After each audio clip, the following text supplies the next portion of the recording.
Good morning, Tech fam. It's Friday, October 17th, and you're listening to FLYTECH Daily, the podcast that makes your morning smarter in 10 minutes or less. I'm Nick. And I'm Michelle. Here are the top 5 tech stories that you don't want to miss. For our first topic, Apple takes the wheel in sports streaming with a blockbuster Formula One deal. For our second topic, Apple's next MacBook Pros are getting touchscreen love and OLED magic. For our third topic, Apple teams up with Peacock for a streaming bundle that actually saves you money. For our fourth topic, AT&T raises internet prices again because why not? And for our fifth and final topic, New York just became the first state to ban AI-powered rent price fixing. All right, Nick, let's fly. For our first topic, Apple and Formula One just signed a 5-year deal that gives Apple TV exclusive streaming rights to every race in the US starting in 2026. That means Apple will stream all practices, qualifying rounds, sprints, and Grand Prix races, replacing ESPN's long-running contract. Apple reportedly paid $140 million per year for the rights.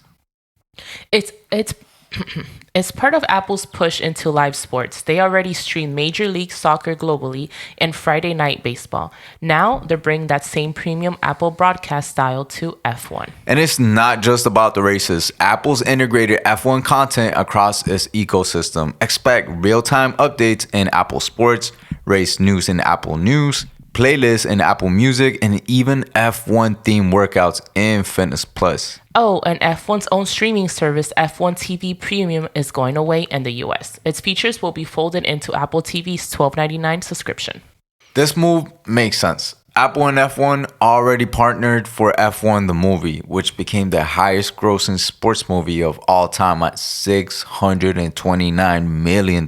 So Nick, what's a takeaway for our F1 lovers? Apple isn't just broadcasting F1, it's building the iRace experience. You won't just watch the race, your Apple Watch will feel the lap times.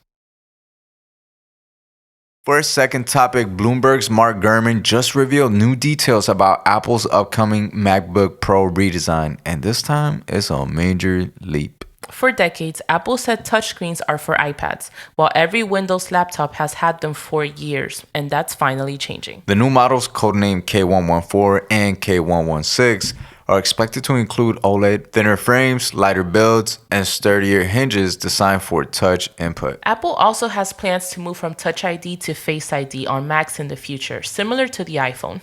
Gurman says these updates will likely debut in 2026, pushed back due to OLED supply issues. They'll also come with M6 chips, an upgraded camera system, and higher prices. Of course, probably a few hundred more than today's models. It's part of Apple's plans to unify its devices visually and functionally.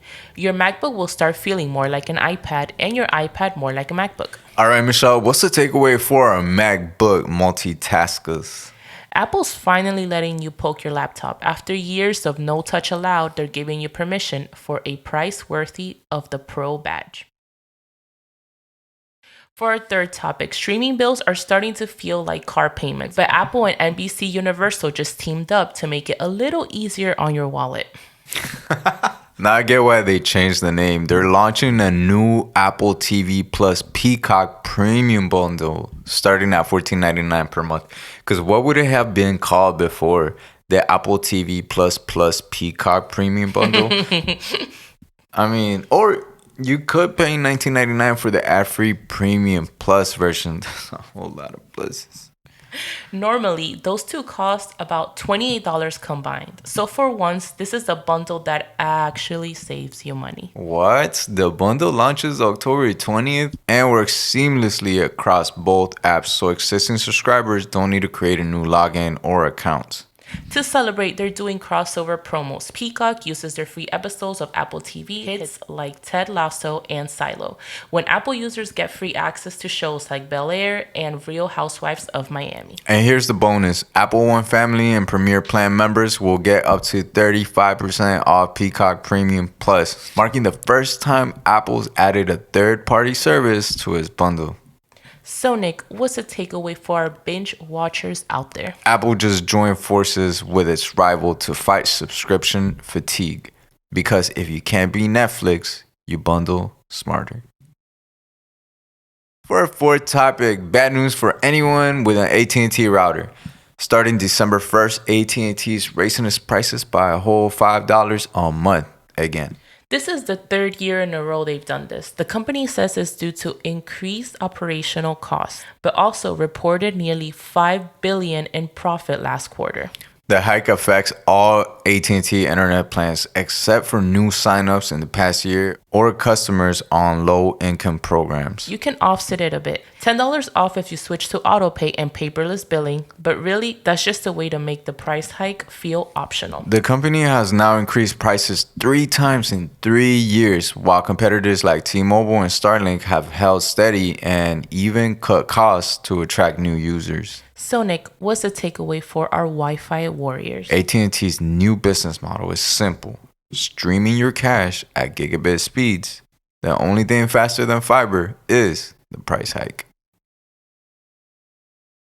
For our fifth and final topic, New York just became the first U.S. state to ban landlords from using AI algorithms to set rent prices. These programs made by companies like RealPage claim to optimize revenue by analyzing local rent data, but critics say they actually help landlords coordinate pricing, driving rent up for everybody. A 2022 ProPublica investigation found that RealPage's software was tied to soaring rental prices across major U.S. cities. The U.S. government even sued the company for price collusion last year. Under this new law, using AI to set rent is considered collusion, even if it happens unintentionally, meaning two landlords using the same algorithm could be violating antitrust laws. Governor Kathy Hochul said the goal is to stop algorithmic price fixing and restore fair competition in the housing market. The law takes effect in 60 days, and other cities like Seattle and Philadelphia are watching closely. So Nick, what's the takeaway for our renters out there? When landlords start letting AI set rent, it's not artificial intelligence, it's artificial inflation. But New York just unplugged the bots. All right, Nick, let's wrap up these takeaways so we can start off the weekend. For our first story, Apple just locked in Formula One, turning Apple TV into the pit lanes for premium sports streaming. For our second story, Apple's new MacBook Pro goes full touchscreen, proving even Cupertino can't resist fingerprints forever. For our third story, Apple's teaming up with Peacock because 2 streamers are better than 1 bill. For our fourth story, AT&T keeps raising prices like it's a subscription to stress. The Wi-Fi strong, so are the fees. And for our fifth and final story, New York just told AI landlords to chill out. The rent is too high and now it's officially too robotic. And that's a wrap for today's FLYTECH Daily, the show that makes your morning smarter in 10 minutes or less. If today's stories made you laugh, think, or double check your internet bill, hit the 5-star button like it's the accelerator on an F1 car. Until next time, peace.